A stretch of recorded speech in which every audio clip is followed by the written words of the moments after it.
Kung hindi gayon, sinabi ko na sana sa inyo, at paroroon ako upang ipaghanda kayo ng matitirhan.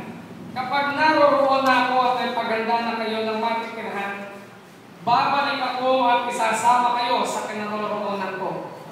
At alam na ninyo ang daan patungo sa pupuntahan ko. Sinabi sa kanya ni Tomas, Panginoon, hindi po namin alam kung saan kayo pupunta. Paano namin malalaman ang daan?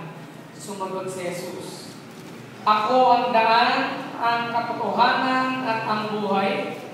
Walang makapupunta sa Ama kundi sa pamamagitan ko. Sa ikalawang pagbasa po ay ating masusumpungan sa unang Korinto.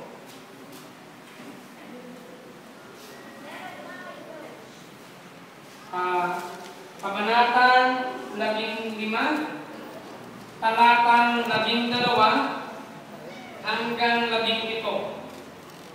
Ngayon, kung ipinangangaral namin si Kristo yung muling nabuhay, anong sinasabi ng ilan sa inyo na hindi muling bubuhayin muli ang mga patay? Kung ito'y totoo, lilitaw